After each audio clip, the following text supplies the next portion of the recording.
Thank you, everybody, for registering and attending. We're really excited about this webcast today. It is To Sell is Human with best-selling author Dan Pink. First, I'd like to say a quick thank you to our sponsor, Edutainment Media. Edutainment Media feels that nobody embodies their belief in the importance of self-direction and its impact on employee engagement like Dan Pink. Their self-directed learning engine makes it possible for employees to self-assess on the skills Dan describes, communicate and share best practices, and automatically generate a personalized learning plan that will empower each person to close their individual skills gaps. So again, thank you to Edutainment Media. And now, Dan Pink. Daniel H. Pink is the author of 5 provocative books, including the long-running New York Times bestseller, A Whole New Mind, and Drive. His latest book, To Sell is Human, is a #2 New York Times bestseller, a #1 Wall Street Journal bestseller, and a #1. And with that, we'll hand it over to Dan. Dan, take it away. Hi, Mike. Yes, thanks. Sorry for interrupting you on the image there. I was trying to make sure I got my desktop up. But thanks so much for the introduction. Thanks very much to ASTD for sponsoring this. Obviously, it's an easy sell to a group of people who are training and development professionals, the idea that we should be exchanging ideas, taking some time out of our days to talk about ideas and looking at ways to work more effectively. So that's what ASTD has always stood for. So it's great doing this project with you one more time. And thanks to everybody who's taking time out of their busy schedules to be with us. So what I want to do here today I talked about some of the ideas in this new book, To Sell is Human. I want to give you an overview of some of what it contains, and then particularly narrow in on the things that I think are the ideas that I think are most relevant for people in the training and development profession, and try to give you some takeaways here. So this book is about sales. Okay, now that's a strange topic perhaps to address, and let me tell you how I came to it. A few years ago, I wrote a book called Drive. That book was about the science of motivation. In fact, I had the great honor of being able to talk about that at an ASTD conference a couple of years ago in Chicago. And the gist of that book is this. There's a certain kind of motivator that we use in our organizations, what I call an if-then motivator, as an if you do this, then you get that. If you do this, then you get that, an if-then motivator. What 50 years of science tells us very clearly is this. If-then motivators are great for simple, mechanical, algorithmic tasks. Turning the same screw the same way on an assembly line, adding up columns of figures. They work like a dream for that kind of relatively straightforward, rule-based, algorithmic work. They get us to focus. They get us to bear down. They get us to limit our time horizons, narrow our focus, and to actually improve our performance. But that same body of research that I wrote about at Drive, 50 years of behavioral science, tells us very clearly that those if-then rewards are less great for more complicated, creative, conceptual kinds of work. The work that, in fact, most of us are doing today. The sort of work that those of you in training and development are the sorts of skills that you're trying to build in your workforce. And so what we have, again, is this if-then rewards, not all rewards, but this particular mainstay class of rewards. If you do this, then you get that. Control and contingent reward. They work really well for simple and short-term, not so well for complex and long-term. That's the punchline of that book, Drive. Nobody needs to read it now. I just told you what it's about.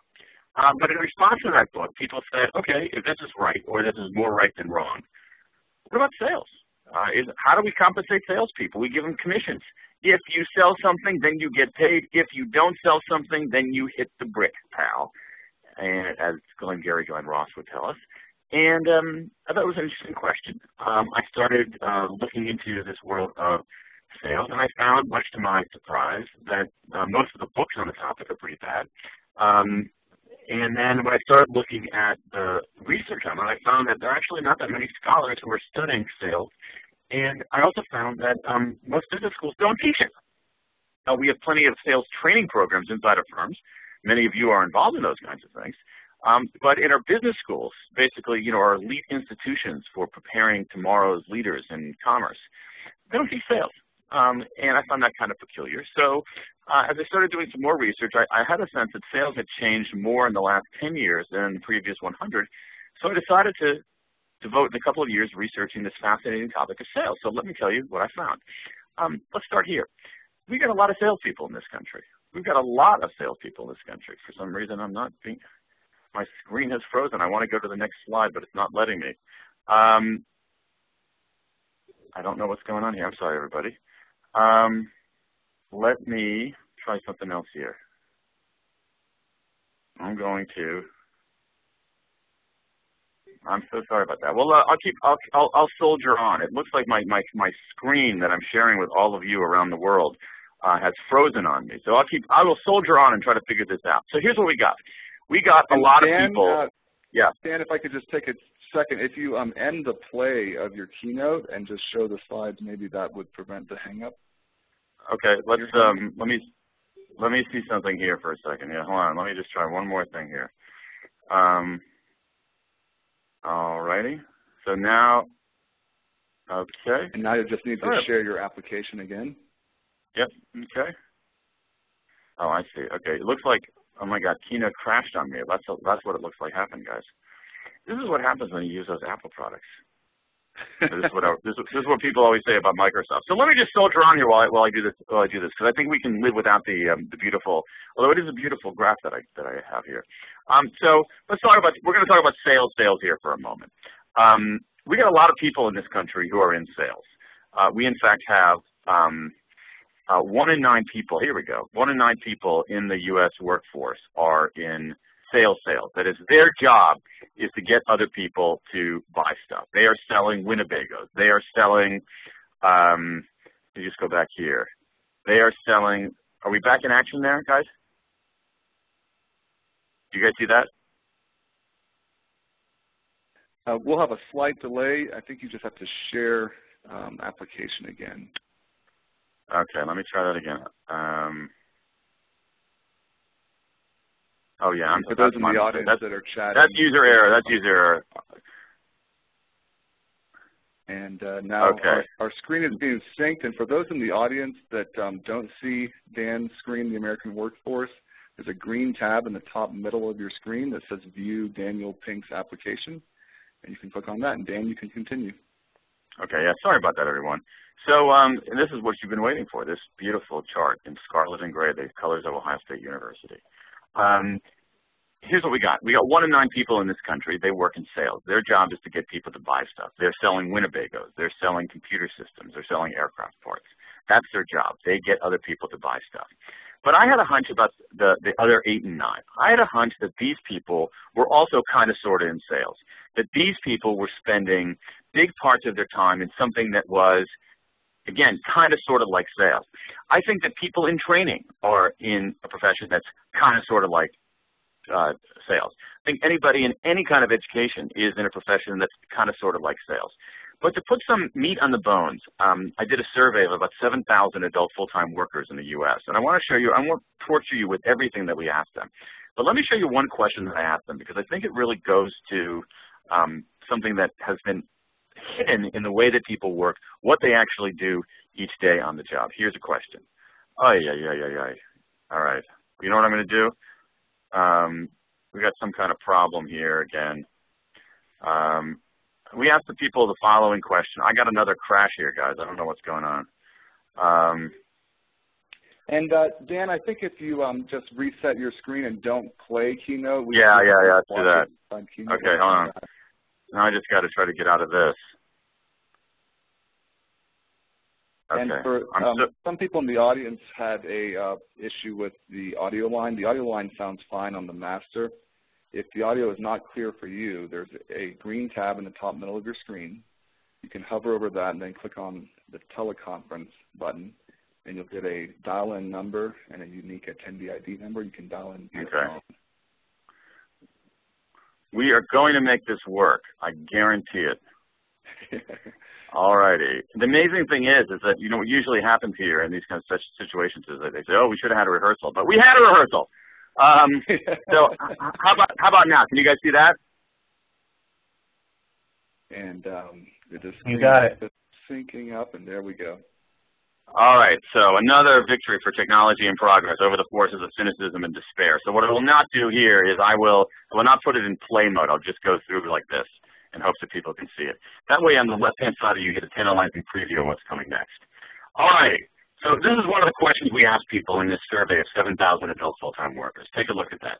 What percentage of your work involves convincing or persuading people to give up something they value for something you can offer? So let's look at that again. What percentage of your work involves convincing or persuading people to give up something they value for something that you can offer?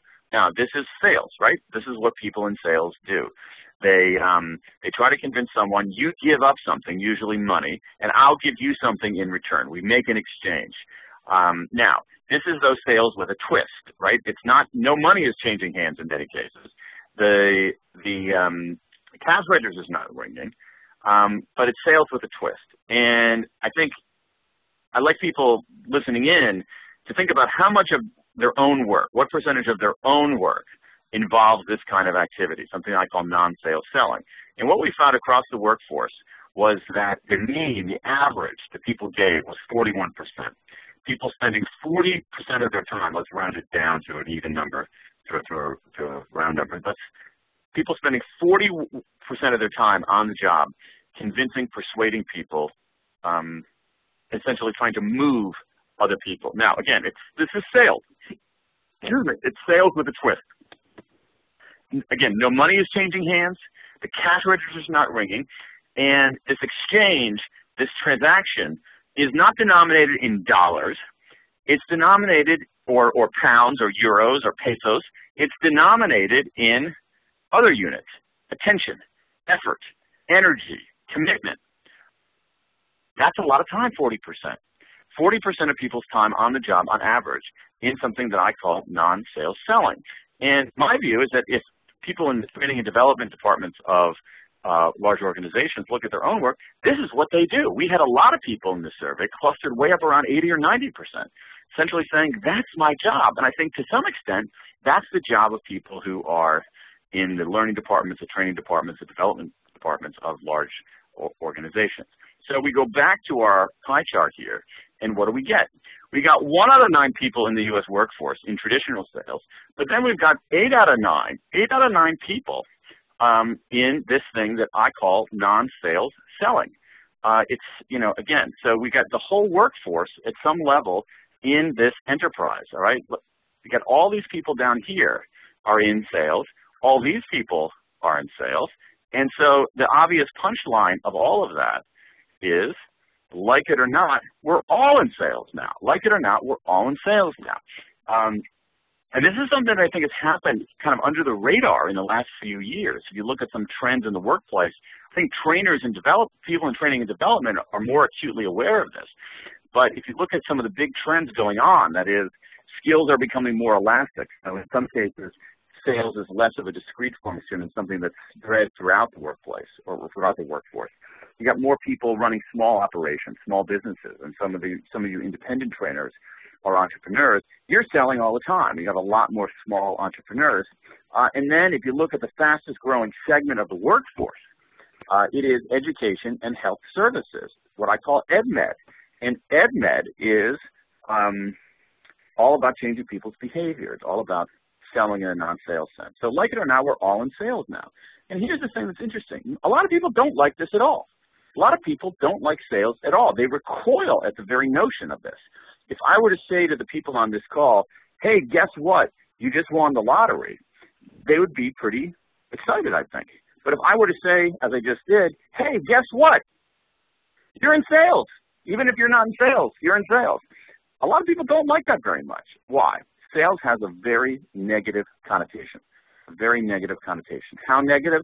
Let's put some meat on the bones of that claim, too. As part of this research, I went out for this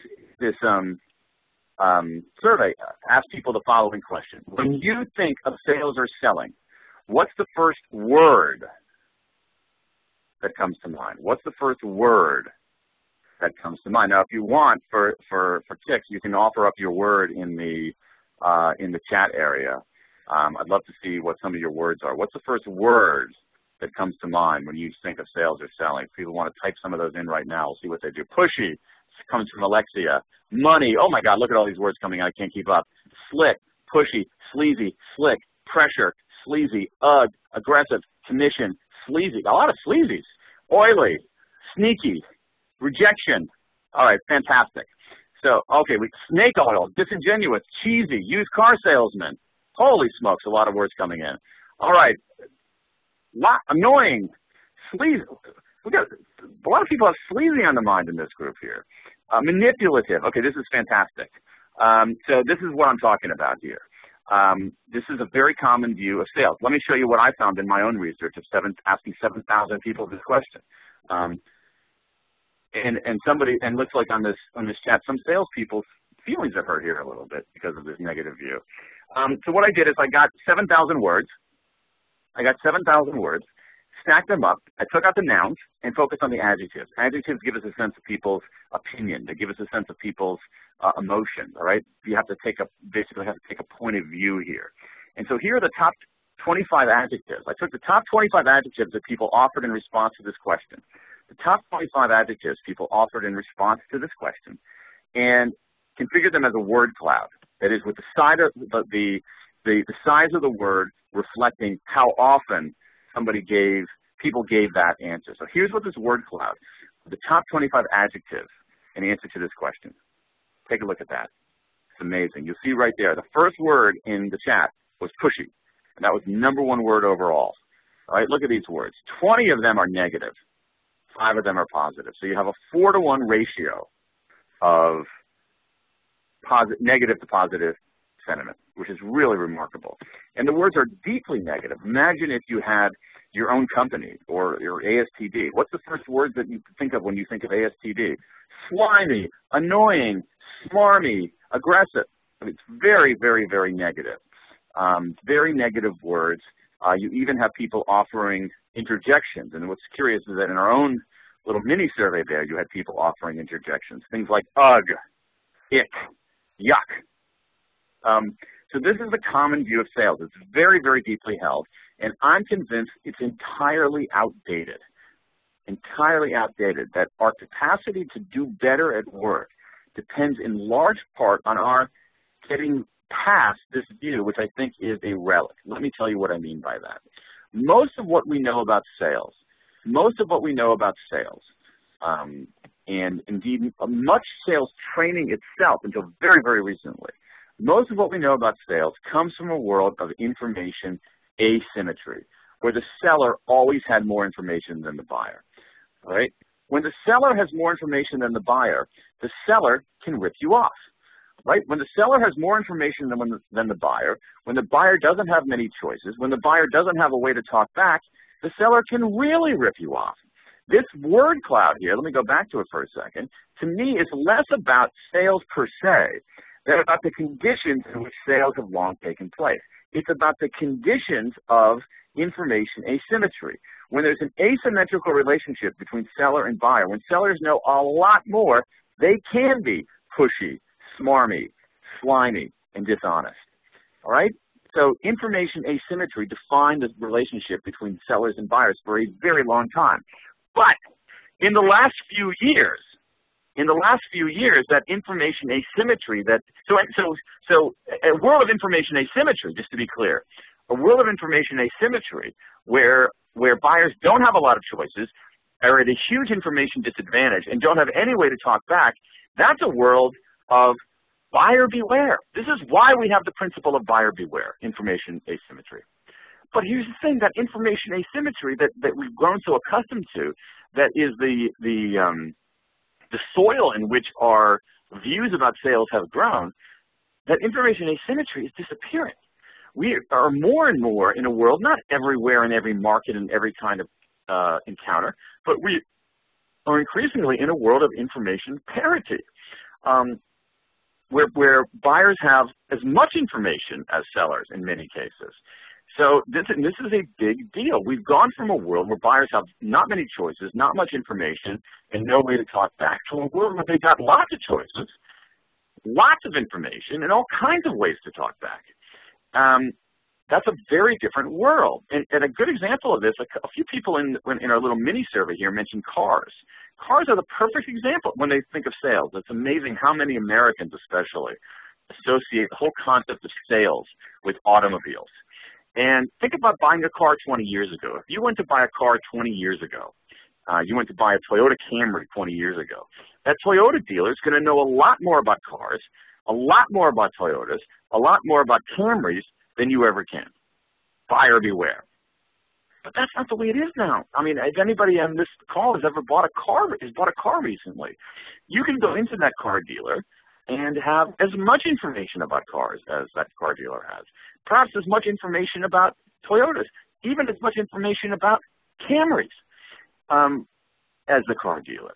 I interviewed a car dealer here in Washington, D.C., where I live and work, and she told me that when she first started selling cars in the mid-1980s, the factory invoice price of the car was locked in the safe. Even the car dealers, the car sellers, the car salespeople weren't allowed to see it.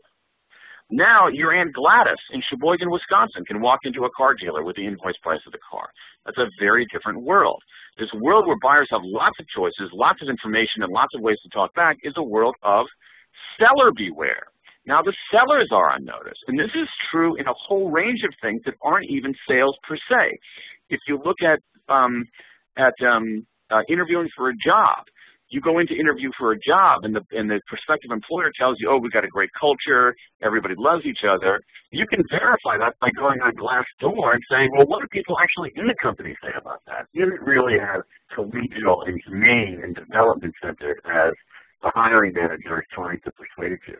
So my view is that the difference between buyer beware and seller beware is not a difference in degree, it's a difference in kind. It's a different enterprise altogether. And so the idea here that I want to try to convey is that two things. One, we're all in sales now, like it or not, but two, sales isn't what it used to be. That selling in a world of seller beware is different in kind from selling in a world of buyer beware, which raises the question, how the heck do you get better at it? So here's what I did to try to answer that question. I went to the social science. As I mentioned, there are not a huge number of people studying sales per se in the academy, but there are a whole array of scholars who are studying things that are related in social psychology, in economics, in behavioral economics, in linguistics, in cognitive science.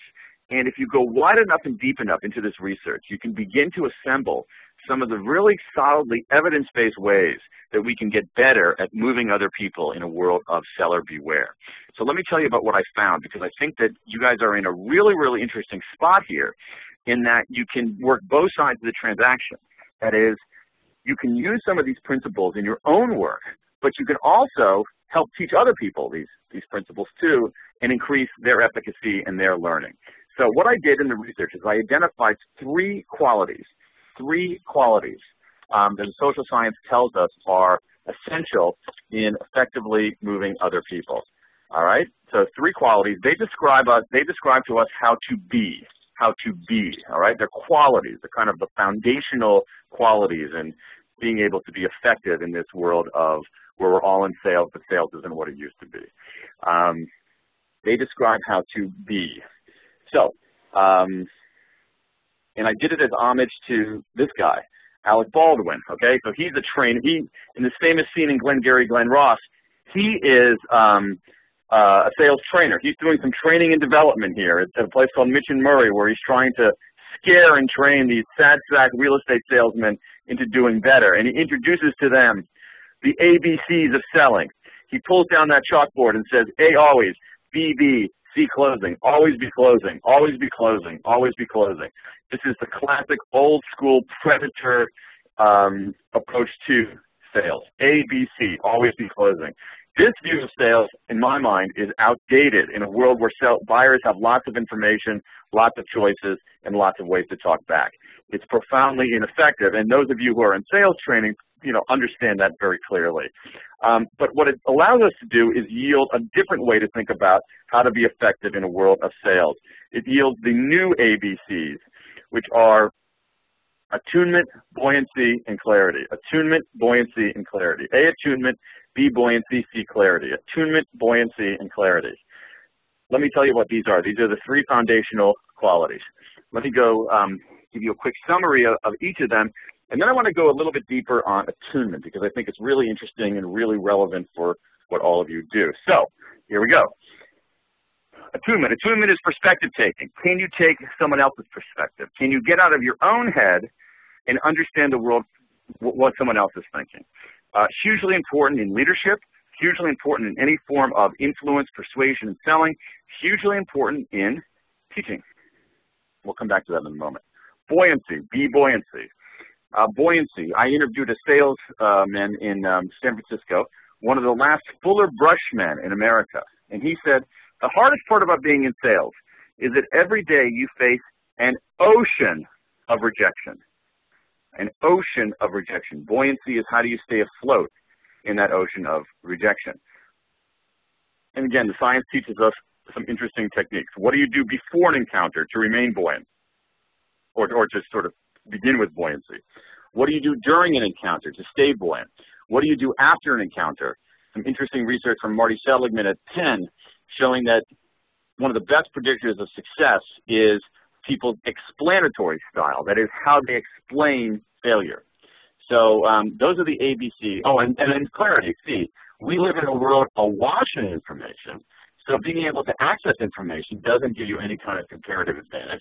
What matters more is being able to curate information, distill information, make sense of information, separate out the signal and the noise of information, apply your expertise to help people understand, all right, out of this massive material, this is what's really relevant.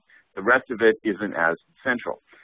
There's also been a remarkable change in, I think, in sales and throughout the rest of the workforce from away from problem solving to problem finding.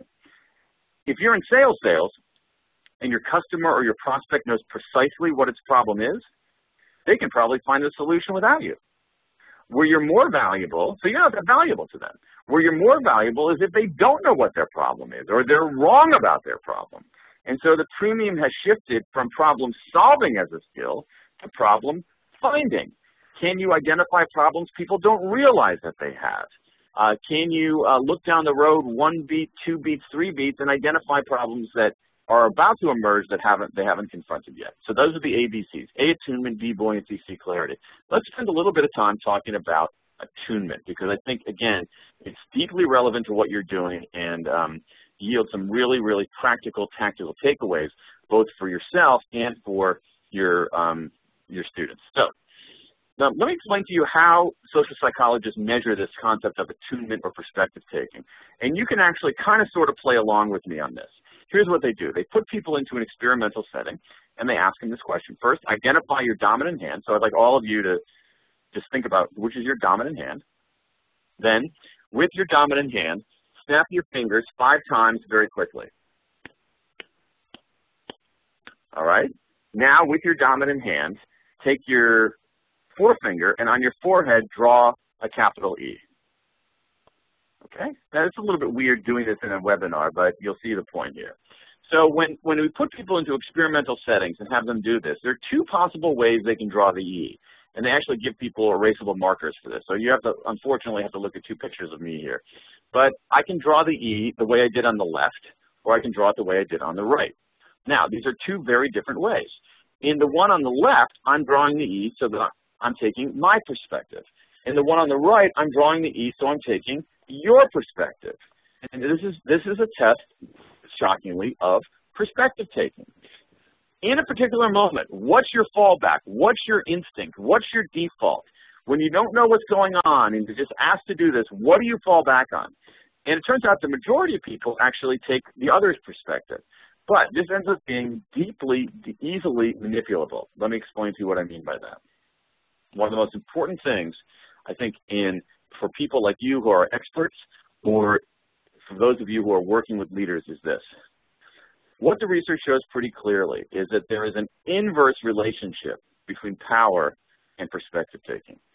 The more power someone feels, the worse they are at perspective taking. So in an experimental setting, if you bring people in, have them do, and before we have them snap their fingers and draw the E on their forehead, we spend a small bit of time making them feel powerful, going through their resume, pointing out all the awesome things they do and how much control they have over other people and budgets. Even reading things that sort of infuse them with a sense of power. Even that fleeting, momentary sense of power has a huge effect. Take a look at this.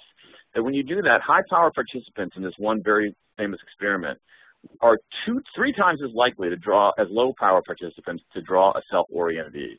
3 times as likely.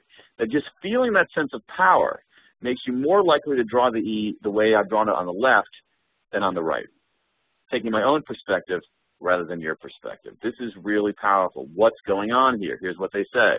They say power leads individuals to anchor too heavily on their own vantage point, insufficiently adjusting to others' perspective.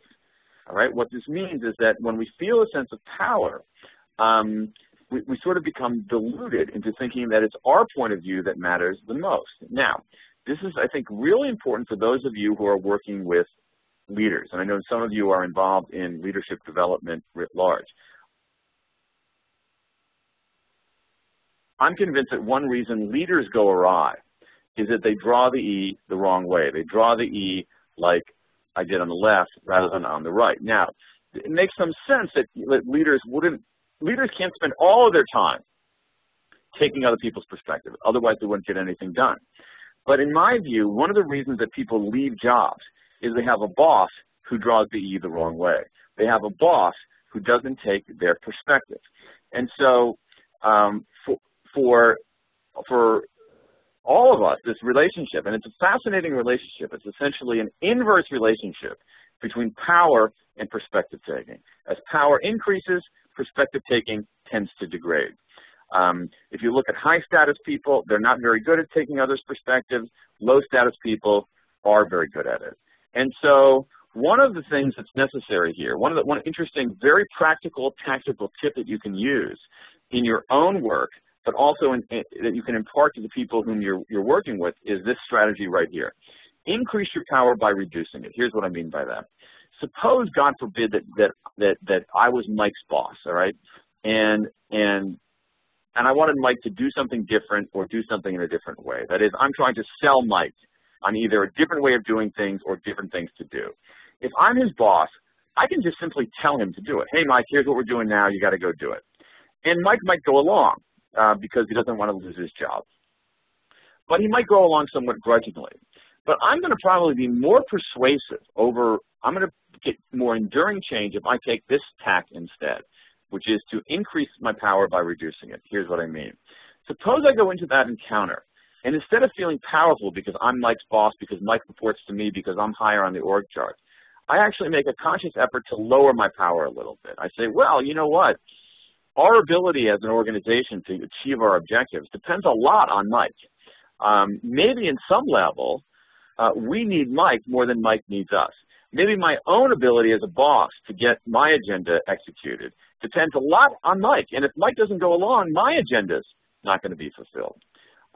What you're doing there is you're reducing your feelings of power. What that's going to do as a consequence is heighten and make more acute your perspective-taking capacities. And what that's going to do in turn is allow me to see things from Mike's point of view. Why is Mike resisting this? If I understand where Mike is coming from, if I understand Mike's perspective, you know what? I might be able to find common ground between him and me. I might be able to make a small tweak to allay some of his concerns. I might be able to surface for him his own reasons for doing something. And so this is a really powerful, really easy, free technique that you can use, essentially recognizing the inverse relationship between power and perspective taking. In certain encounters, lower your feelings of power that will increase your capacity for perspective taking, which will make you more effective. Let me give you one other quick lesson on attunement, then I got a really other interesting study for you. So a lot of times we think of perspective taking and empathy and emotional intelligence as the same thing, but it's not quite the same thing. Let me explain to you what I mean by that. An interesting study done a few years ago, here's what they did. They put people into a negotiation setting and 3 different groups of people into negotiations. In these 3 different groups, people were treated differently by their instructions. So one group said, here are the facts, go negotiate a good deal. The second group said, they said to the second group, here are the facts, go negotiate a good deal.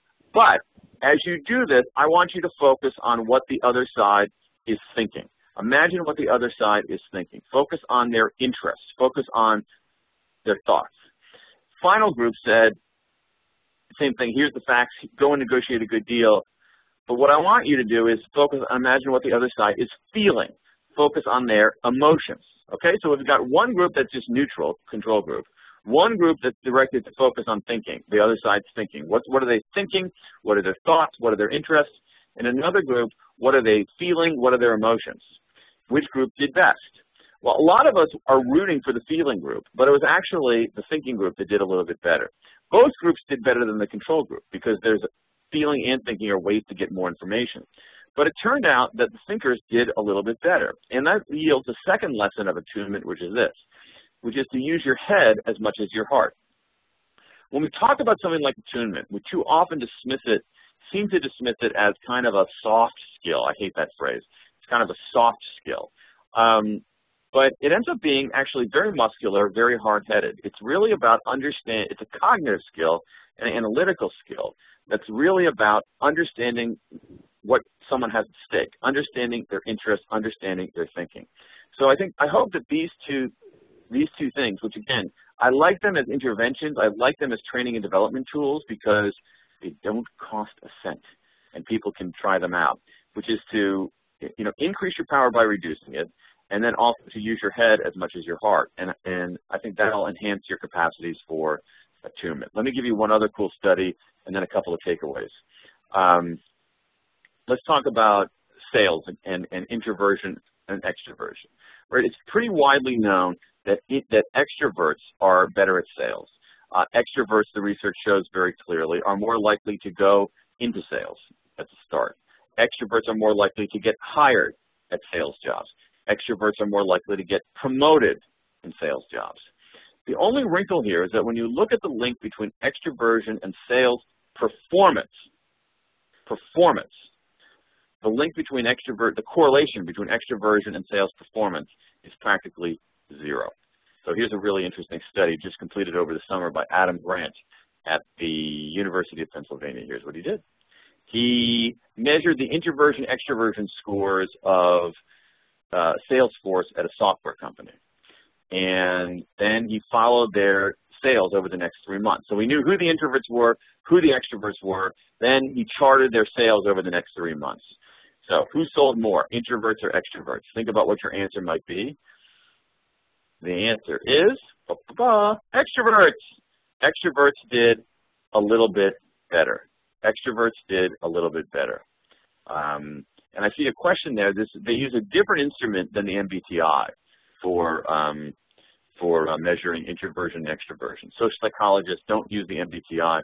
They use a different instrument that measures introversion and extroversion. It's first cousin of what MBTI is measuring, but not precisely that. So that's what we got. Introverts did not do as well as extroverts, but they came pretty close, better than we expected. Because we expect the extroverts just to crush them, and they only did a little bit better.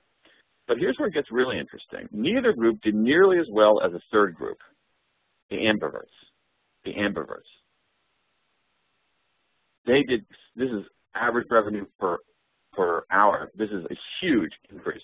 There's a huge difference when you compound it by hour. So ambiverts did the best. Right, so the question, what's an ambivert? What's an ambivert? Well, an ambivert is somebody who is somewhat introverted and somewhat extroverted. Someone who is neither overly one way or the other.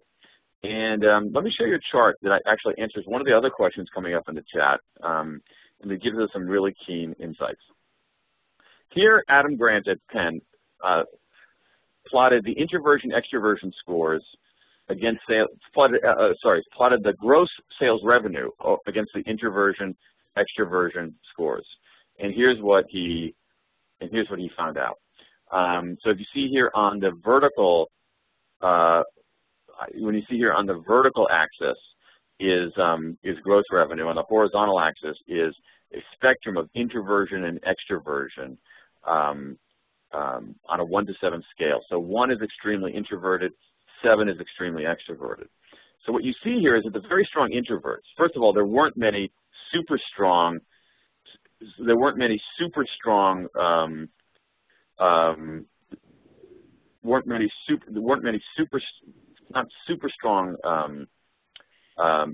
I'm looking at some of the chat questions. This is what they sold over, how much they sold over a 3-month period.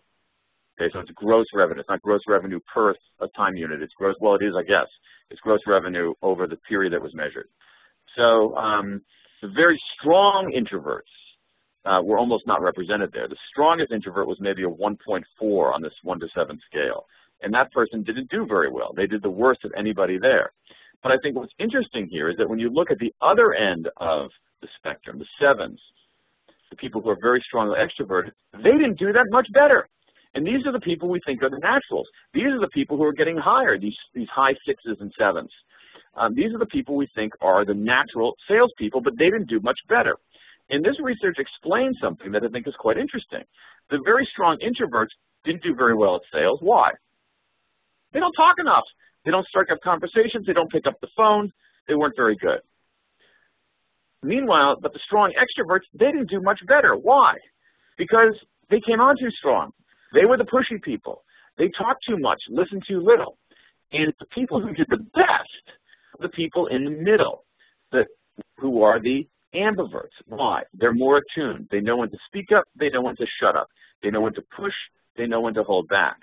And I think what's so interesting, and it answers one of the questions coming in the chat, is this. When you look at the distribution of introversion and extroversion in the population, it looks very much like this chart. Very much. Some of us are very strong introverts. Some of us are very strong extroverts. But most of us are kind of in the middle. Most of us are a little bit of both. And so if you're interested in exploring this, what I did is I replicated a portion of the standard instrument that's used to measure introversion, extroversion, and ambiversion. And I put it up on my website here. You can see the URL, dantink.com assessment. For those of you who like to do things on your mobile, I also put a QR code that goes right to that URL. Again, you can check this out. It's sort of a mini version of the standard instrument. Get a sense of where you are on this introversion, extroversion, ambiversion scale. So check this out if you're interested. It's on my website. I'm not going to try to sell you an annuity or anything like that. Just go there if you're interested. Let me give you two more. We're running out of time here and I want to make sure we have questions. Let me just go over a couple of really quick things here. Again, I want to give you guys practical, tactical, and cost-free suggestions here. So here's one great suggestion on attunement for those of you, I think for any organization. It's an exercise I call pull up a chair. It is, Jeff Bezos gets credit for doing this. It has deeper roots perhaps in the early days of Sears too, but regardless of who is the creator of it, it's a very valuable exercise. Here's how it works. Let's talk to Bezos, the head of Amazon.com. When Bezos has a meeting, a significant meeting, he'll assemble his team around a table. He'll assemble his team around the table, and what he will do is he will have his operations people there, his software people there, his marketing people there, but around this meeting table, he will also, at every significant meeting, have an empty chair, a chair that remains empty. Who is that chair for? That chair is for the most important person in the room who's not in the room, the customer. This idea, an empty chair to represent the customer, forces the people around that table to take the perspective of the customer. We're having to talk about strategy. What would the customer think of that if she were sitting around the table today?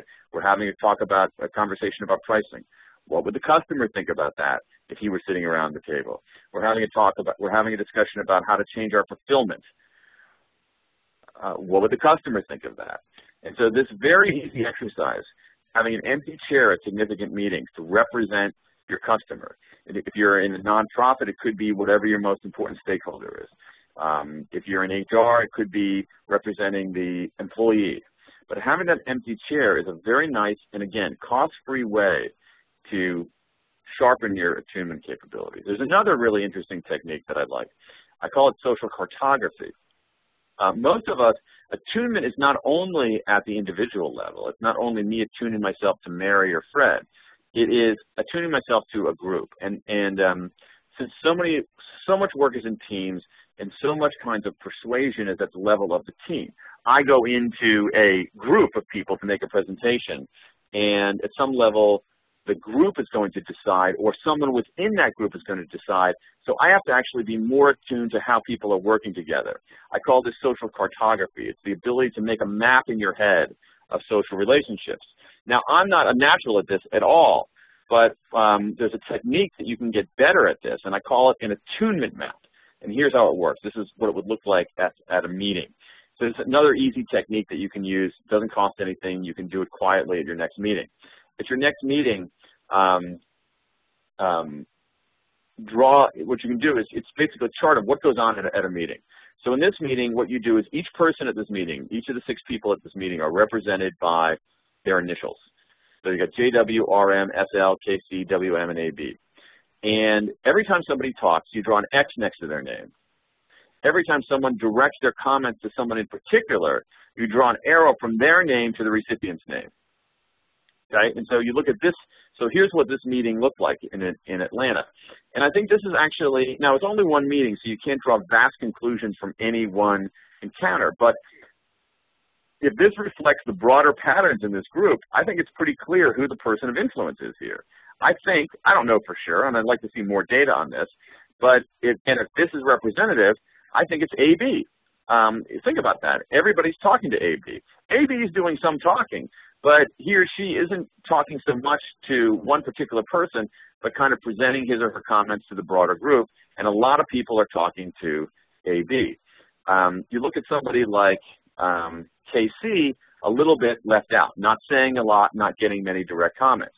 You look at somebody like JW, and JW, every organization has a JW. Look how much this person, I'm going to call him he because he probably is, look how much this person is talking, but how little anybody is talking to JW.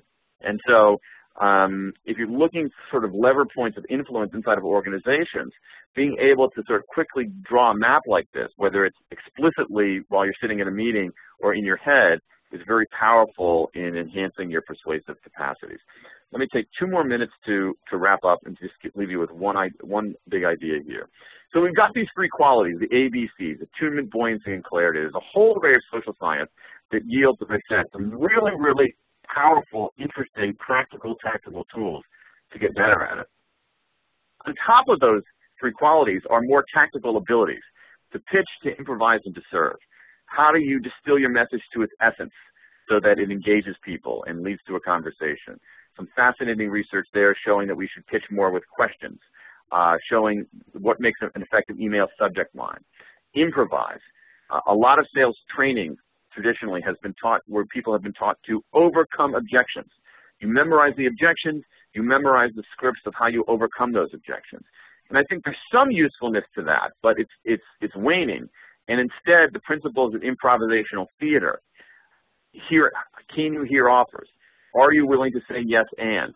Are you willing to make your partner look good? End up being very powerful tools. And finally, serve, and I want to end on this. A few years ago, not a few years ago, 40 years ago, there was this idea that many of you are familiar with that Robert Greenleaf came up with called servant leadership. The idea here, which was radical in its time, is that leaders serve first and lead second. They serve first and lead second. And I think what's happening right now in this world of information parity, in a world that's gone from buyer beware to seller beware, in a world where things like attunement and clarity are so essential, that we're now in a world more broadly of servant selling, where the most effective way to sell is to serve first and sell next. And I think that this approach to sales, which I think is necessary given the moment in time that we're at, is both humane and effective. And it's effective because it's humane. And that's the last thing I want to leave you with. We have this notion that sales is dirty, manipulative, deceitful, but that is just not right. That sales in a world of today, sales is what human beings do. Since our evolution, we have tried to persuade people, convince people, find common ground between people, find common ground that allows us both to prosper. So I think that today especially, there's an affinity broadly in the workplace between humanistic values and effectiveness. I think nowhere is that truer in sales, where the best way to sell in many cases is to be more like a human being. And so that's what I want to leave you with, and we're going to take some questions. For those of you interested, here are my coordinates if you want to send me an email or follow me on Twitter. And then the book on which this material is based is called To Sell is Human, over there on the left. And then also just FYI, I have entered the exciting world of training, licensing some of my material in Drive to a really great operation that is doing some workshops to try to bring the ideas into organizations. We happen to have one in a couple of weeks. If you're interested, there's the URL. But now let's take some questions. Sounds good. Well, thank you very much, Dan. Let's see. I want to go back to when we were talking about extroverts, introverts, and ambiverts. Right. Let me ask, how do you assess what somebody is thinking? Can you give a real-life example? I'm sorry. Give it to me again. I didn't quite. I didn't hear quite all the question. Yeah. Okay. So the question is, how do you assess what someone is thinking? Can you give a real-life example? Okay. I think I understand the question. I mean, there isn't a perfect way to do that, of course. I mean, what you do, let me think of an example. Let's say that you have an employee who is resisting taking on a new assignment. Okay, so you're in a PR firm, you want this person to handle a new client, and they're resisting doing it. I think what you have to do is you have to figure out what's the source of that resistance. And you can do that by asking questions. You can do that by having people explain what the source of the resistance is. But what you're trying to do is understand, why is this person resisting? What are they thinking about? What are their interests? And so if they're resisting taking on a new client, maybe it's that they feel like their current clients are going to suffer. So if that's a possibility, ask them about that. Maybe they feel like they don't know enough about this particular industry, and so they feel like they're going to be in over their head. Maybe that's a source of it. Maybe that's what you're thinking. Maybe they feel like if they add another thing, they're going to have too much work, and they're not going to be able to have any kind of work-life balance. So I don't think there's a foolproof way to assess it. I mean, we're not mind readers, but I think if you go in there, a typical boss might say, go do this. Here's your new assignment. You have this new client. And a person will do it because they don't want to lose their job, but they might do it grudgingly. And the more that you can understand what's this person thinking, is there resistance here, and what's the source of the resistance, the more you can find ways to knock down some of those barriers. So if it's a matter of industry expertise, maybe what you can do is send this person to a seminar for 2 days about the industry to get him or her smartened up a little bit about this. Maybe if they're concerned about their existing clients, you can say, well, let's go talk to your existing clients and see what they think about this. And so the idea here is that if we try to see things from other people's perspective, as hackneyed as that sounds, we end up being much more influential. But there are barriers in the way of that, and one barrier in the way of that is feeling a sense of power and trying to coerce people rather than look for common ground with people. Excellent, thank you. Here's one, talking about the social cartography. Let me ask, once it's mapped out, how could they use that info? I mean, so if there's some sample ways of. Yeah, that's a good question. Okay, so let's go here, for example. Let's talk about here. Let's say that you are an independent trainer, and you're going in to pitch your services to a large organization. And you draw this kind of attunement map. You go to a couple of meetings, you make your presentations about what you can offer, and you see an attunement map like this. All right? Here's what you should do. Don't get sucked into the JW vortex. Okay? JW is the kind of person who'll probably return your phone calls. JW is the kind of person who will send you emails and maybe in return your emails. But if you are trying to actually sell your services into this kind of company, and this is an accurate map, it's pretty clear to me that AB is the decision maker. So what you want to do is focus your efforts on AB, try to understand AB as much as possible, and not get distracted by someone like JW. So that's, be as concrete and tactical as possible. That's one example of how you would do that. Excellent. All right, let's see, what do we have here? Somebody asked, what suggestions would you have for retraining an organization that has a traditional always be selling mindset to really embrace the servant selling approach? How would they do that? How do they do it genuinely? Yeah, that's a very, very, very good question. It's a really good question because as everybody in training and development knows, learning is very hard, but the only thing harder than learning is unlearning. And so my best advice there is to start small. Don't try to do a wholesale change. We're throwing out everything we've done and every way we've done it and embracing this totally new approach. I think what you do is you look for one particular element of this that you think can move the needle just a little bit. So maybe it is something like clarity. Okay.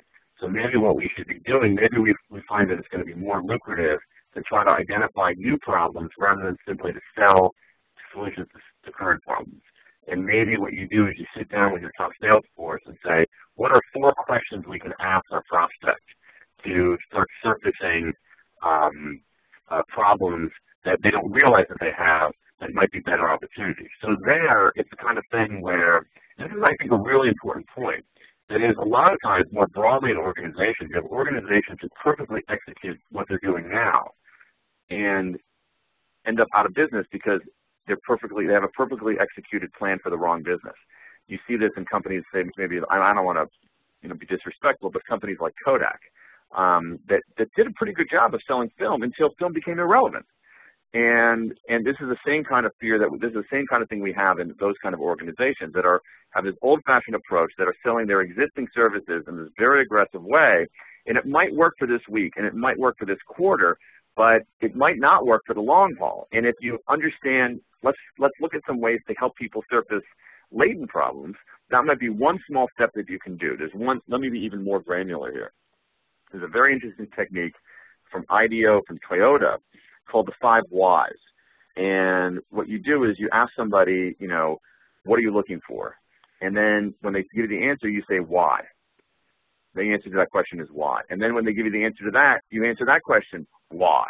And then when they give you that answer, you say why. And it's annoying. But what it does is it ends up actually getting to what sometimes are the deeper problems. And to me, this is the essence of service, persuasion, and selling, is helping people surface the right problems that need solving. And so that approach, I think, can be a small step for an always be closing organization.